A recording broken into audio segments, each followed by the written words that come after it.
Hello guys, welcome to my YouTube channel. কেমন আছো তোমরা? এখন আমরা কথা বলবো হচ্ছে তামিলের একটি কামিং অফ এজ ফিল্ম নিয়ে, যেটা 19 মার্চ থিয়েটারে রিলিজ হয় এবং ফাইনালি ফিল্মটা এখন ওটিটিতেও অ্যাভেলেবেল আছে। ফিল্মটার নাম হচ্ছে ইউথ, যেটা ডিরেক্টর হচ্ছে কেন কারুনাস এবং যেই ফিল্মের অ্যাক্টারও সেই মেন লিড অ্যাক্টার এবং সেই ডিরেক্টর, এবং এটা তার ডিরেক্টোরিয়াল ডেবিউ। বাট সে এর আগে মানে অ্যাজ এ অ্যাক্টর সে কাজ করেছে অনেকগুলো ফিল্মে। বিজুতলে পার্ট 2 আপনারা তাকে দেখেছেন। আচ্ছা, আমাদের ভাতি বলে যে সিনেমাটা এসেছিল ধানুষের, সেই সিনেমাতে সে ছিল। তো আমি বেসিক্যালি তাকে এই দুটো সিনেমাতেই দেখেছি, ঠিক আছে। তো তারপর থেকে আমি একে চিনি। তো কেন কারুনাস, যেটা অ্যাকচুয়ালি এই যে কারুনাস এর যে বাবা, তার নামও কারুনাস। তো সে অ্যাকচুয়ালি কমেডির রোল প্লে করতো তামিল ইন্ডাস্ট্রিতে, ঠিক আছে, এবং এখনও করে কাজ। তো তারই ছেলে এবার এটা সে অ্যাজ এ অ্যাকচুয়ালি এই কেন কারুনাস যেই ডিরেক্টর বা অ্যাক্টর, সে অ্যাকচুয়ালি প্লেব্যাক সিঙ্গারও, অ্যাক্টার, এবং তার ডিরেক্টোরিয়াল ডেবিউ হচ্ছে এই ফিল্মটার মাধ্যমে। সে মিউজিক কম্পোজারও। তো সে মাল্টিপল টাস্ক সে করে থাকে, ঠিক আছে। তো এই ফিল্মটা তার অ্যাজ এ ডেবিউ ফিল্ম, প্রথম ফিল্ম, এবং অ্যাজ এ লিড অ্যাক্টার সে এটা তার ফার্স্ট ফিল্ম। তো কেমন লাগলো আমার ইউথ ফিল্মটা? ইউথ যেটা এখন নেটফ্লিক্সে অ্যাভেলেবেল আছে। এই ফিল্মটা মাত্র 6 কোটি টাকার বাজেটে তৈরি হয়েছে এবং 86 কোটি টাকা প্লাস একটা বক্স অফিস কালেকশন করেছে। মানে বাজেটের 10 থেকে 12 থেকে 15 গুণ বেশি। ইয়েস, এই ফিল্মটা নিজের বাজেটের থেকে 10-12 গুণ বেশি টাকার বক্স অফিস কালেকশন করেছে। এবং এই ফিল্মটা যখন থিয়েটারে রিলিজ হয় তারপর থেকে ক্রিটিক্যালিও ফিল্মটা অ্যাক্লেমড হয়েছে এবং বক্স অফিসেও দারুণ সফলতা পেয়েছে। তো তখন থেকে আমি ফিল্মটার ব্যাপারে অনেক শুনেছিলাম। তো এখন ফাইনালি ফিল্মটা কমপ্লিট করলাম। কেমন লাগলো আমার এই ফিল্মটা, সেটা এই ভিডিওর মধ্যে কথা বলবো। তো চলো ভিডিওটা শুরু করা যাক। কেমন হলো ইউথ? এক লাইনে যদি আমি কথা বলি, তো এই মুভিটা আমার একটা, দেখুন, এই রিসেন্ট টাইমে তামিল ফিল্ম, ঠিক আছে, মানে সেটা যদি আপনি এই থাই থাই কাজিভানা যেই ফিল্মটা আমি রিভিউ করলাম কিছুদিন আগে, ওই শিবকার্তিকার প্রোডাকশন হাউস থেকে এসেছিল, থাই কি যাবি, বা আমি যদি ধরি আমাদের ওই উইথ লাভ, ঠিক আছে, এইসব যে ফিল্মগুলো, উইথ লাভ তবুই প্রথম থেকেই একটা এন্টারটেনিং ফিল্ম, ঠিক আছে। বাট এই যে থাই কিজাবি, বা আমি যদি এই ফিল্মটার কথা বলি ইউথ ফিল্মটা, এই ফিল্মগুলোর না লাস্টের 20 থেকে 25 মিনিট, বা আমি যদি বলি প্রি ক্লাইম্যাক্স বা ক্লাইম্যাক্স, এই দুটো জিনিস এই পুরো ফিল্মগুলোকে বাঁচিয়ে নিচ্ছে। ইয়েস, তামিল ইন্ডাস্ট্রির এই কয়েকটা ফিল্ম, ঠিক আছে, শুধু ক্লাইম্যাক্সের জোরে বেঁচে যাচ্ছে এরা। মানে এই ফিল্মটা, এই ইউথ ফিল্মটা যখন আমি প্রথম থেকে দেখছি, তো আগে সব থেকে প্রথম এক লাইনে যদি আমি ফিল্মটা রিভিউ করে দিই, এই ফিল্মটা আমার ডেফিনেটলি একটা বেশ ভালো ফিল্ম অবশ্যই মনে হয়েছে। বাট সেটা কিন্তু লাস্টের 30 মিনিটসের জন্য। মানে লাস্টের এই 20-25 মিনিট যদি ফিল্মটা এরকম না থাকতো, সত্যি বলছি এই ফিল্মটা আমার একদম ভালো লাগতো না। মানে এই ফিল্মটা ডেফিনেটলি একটা ফান ফ্যাক্টর তো কাজ করে, একটা কামিং অফ এজ ফিল্ম, এবং একটা স্কুল লাইফটাকে যেভাবে দেখাচ্ছে, সেখানে যে মস্তি, সেখানে যে বন্ধুত্ব, সেখানে যে সম্পর্কের যে ইমোশনের যে ব্যাপারটা, তো সেইগুলো ওকে ওকে, সেগুলো খুব হার্ড না, ঠিক আছে। বাট আমি এক্সপেক্ট করছিলাম যে ফিল্মটা কখন একটা হেভি জিনিস আমি দেখতে পাবো, যার কারণে ফিল্মটাকে নিয়ে এত বাস, ফিল্মটা এত লোকে দেখেছে, মানে এত কথা হচ্ছে ফিল্মটাকে নিয়ে। বাট লাস্টের যে 20 থেকে 25 মিনিট, সেইটা হচ্ছে এই ফিল্মের ব্যাকবোন। মানে ক্লাইম্যাক্স বা যা তার আগের যে 10-15 মিনিট, এই ফিল্মটার হচ্ছে হাইলাইট। এবং সেইটার জন্যই কিন্তু ক্লাইম্যাক্সে যেভাবে ফিল্মটাকে নিজেকে ট্রান্সফর্ম করে, সেই ট্রান্সফরমেশনটার জন্যই কিন্তু এই ফিল্মটা একটা ব্যাপক ফিল্ম হয়ে যায়, এই ফিল্মটা একটা ভালো ফিল্ম হয়ে যায়। নাহলে তার আগে যদি ওই রকম ক্লাইম্যাক্স না থাকতো, ক্লাইম্যাক্স ওই রকম ইম্প্যাক্ট না থাকতো, তাহলে কিন্তু এই ফিল্মটা সচরাচর অডিয়েন্স অতটা হেভিভাবে নিত না, হয়তো হার্ডলি 20-30 কোটি টাকার কাছাকাছি গিয়ে রয়ে যেত। তো এই ফিল্মটা এক লাইনে আমার যেরকম লেগেছে যে এই ফিল্মটা ডেফিনেটলি একটা ভালো ফিল্ম। বাট সেটা শুধু ওই লাস্টের 20-25 মিনিটের জন্যই মনে হয়। বাকি ওভারঅল প্রথম দিক থেকে, হ্যাঁ, ডেফিনেটলি যে টুইস্ট অ্যান্ড টার্নসগুলো আসে গল্পের মধ্যে, বা যে লাভ স্টোরিটাকে যেভাবে দেখায়, সেগুলো ওকে ওকে, আমার জন্য এক্সট্রাঅর্ডিনারি কিছু কাজ করেনি। বাট সেগুলো দেখতে মজা লাগে ডেফিনেটলি। বাট আপনি ওয়েট করবেন যে কখন ফিল্মের ট্রান্সফরমেশনের সময়টা আসবে, এবং এটা আপনি প্রথম থেকেই বুঝতে পারবেন। কারণ এই রকম ফিল্ম, এই লাইক শিবকার্তিকের ডন, বা যদি আমি এই প্রদীপ রাঙ্গানাথের ড্রাগনের কথা বলি, তো ওই ফিল্মের যে স্ট্রাকচার, যে টেমপ্লেট, সেখান থেকে কিন্তু প্রচুর ইন্সপায়ার্ড এই ফিল্মটা, আপনি দেখলে বুঝতে পেরে যাবেন, ঠিক আছে। ওই ওই ওই থেকে, বা আমি যদি বলি এই আমাদের আর একটা মাঝখানে কি ফিল্ম এসেছিল, সেটাও এইরকম টাইপেরই একটা ফিল্ম, ঠিক আছে, ওই যাতে দুটো নায়িকা না তিনটে নায়িকা, তো ওইখান থেকে, ওই ফিল্মটা থেকে একটু ইন্সপায়ার্ড আমার মনে হলো। তো ড্রাগন আর ডন থেকে তো হিউজলি ইন্সপায়ার্ড। এবং এখানে যে বাবা রোলটা যে প্লে করেছে, সেটা না, এই যে ড্রাগন মুভির যে বাবার রোলটা প্লে করেছিল, বা আমি যদি বলি ডনে, ডনে তো মারা যায়, বাট ওদের যে রোলটা ঠিক ওই রকম টাইপ অফ একটা রোল, ঠিক আছে। এবং এখানে যে বাবার ক্যারেক্টারটা প্লে করেছে, ব্যাপক কাজ করেছে। মানে বাবা মায়ের ক্যারেক্টারটার জন্য এই পুরো ফিল্মটা দাঁড়িয়ে যায়। মানে লাস্টে তাদের দুজনের পারফরমেন্স, বিশেষ করে মাটা, মাটা যেই লেভেল অফ পারফরমেন্স দিয়েছে সত্যি বলছি এক্সট্রা অর্ডিনারি। তাকে দেখলে আপনার গায়ে কাঁটা দিয়ে দেবে, তাকে দেখলে আপনি ইমোশনাল হয়ে যাবেন। এবং ওই দুজনের জন্য এই ফিল্মটা সত্যি বলছি বেঁচে গেছে, মানে ওরা হচ্ছে এই ফিল্মের ব্যাকবন, এই ফাদার প্যারেন্টসের রোলটা যারা করেছে, ঠিক আছে।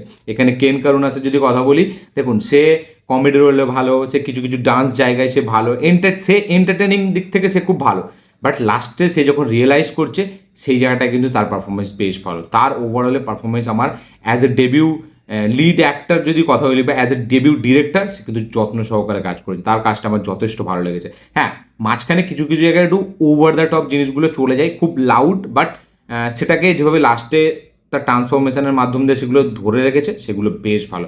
তো একটা ম্যাচুরিটি একটা লাস্টে আপনি দেখতে পাবেন, ঠিক আছে। মানে ম্যাচুয়ার লাভ স্টোরি বলবো না, আমি লাভ স্টোরি বলতে যাচ্ছিলাম।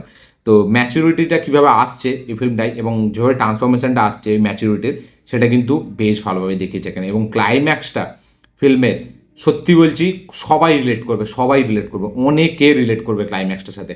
এবং অনেকে হয়তো এইভাবে এরপর থেকে মানে নিজের বাবা মাকে দেখার, তাদের যে স্বপ্নগুলো বা তারা যে কতটা ভালোবাসে সেইগুলোকে এই ফিল্মটা যারা দেখবে তারপর থেকে কিন্তু তারাও অন্যভাবে তাদেরকে দেখবে, ঠিক আছে।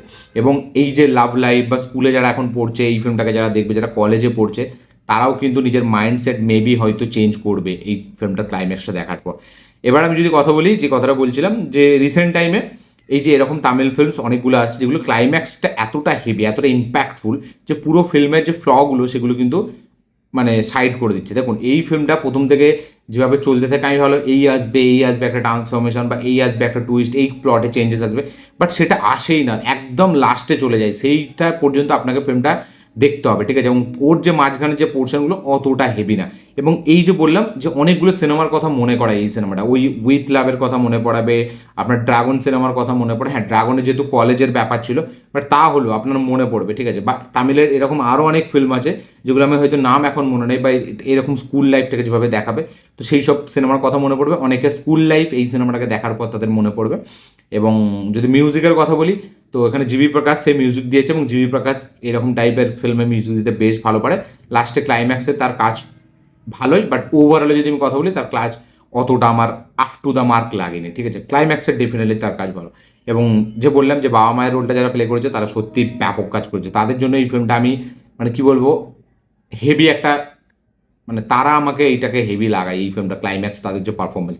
এবং কেন কারুনা দাস তারও যখন রিয়েলাইজেশনটা আসে, এবং সে আমি যদি বলি অ্যাজ এ আমার মানে স্টুডেন্ট, ঠিক আছে, অ্যাজ এ কিড, এবং অ্যাজ এ যদি আমি একজন কী বলবি একটা স্কুলে 7-8 ক্লাসে পড়া বা 10-এর ক্লাসে পড়া, 10-11-12-এর ক্লাসে পড়া ছেলে যদি আমি এই হিসাবে দেখি, তাহলে কিন্তু তার রোল বেশ ব্যাপক, তার রোল পারফরমেন্স বেশ ভালো লেগেছে। এবং এখানে যে হিরোইন্সগুলোকে নেওয়া হয়েছে, ঠিক আছে, যে লাস্টের একদম হিরোইনটা, তার সাথে যে কেমিস্ট্রিটা সেটা আপনার দারুণ মজা লাগবে, এবং আপনি ভাববেন যে ওর সাথে কিছু একটা হোক, ঠিক আছে। এবং একটা মেয়ে এসে কীভাবে একটা ছেলেকে চেঞ্জ করে দিচ্ছে সেটাও আপনি এই ফিল্মটার মাধ্যমে দেখতে পাবেন। দেখুন ওভারঅল এই ফিল্মটা আমি ভালো বলতামই না কখনো, প্রথম থেকে যেভাবে চলতে থাকে অনেকটা রিপিটেটিভ লাগে, অনেকটা কিছুক্ষণ পর মনে হয় যে কী আছে ফিল্মটার মধ্যে যে লোকে এত পছন্দ করছে, এত লোকে দেখেছে। বাট ওই যে বললাম লাস্টের 20-25 মিনিট সত্যিই ফিল্মটাকে বাঁচিয়ে নেয়।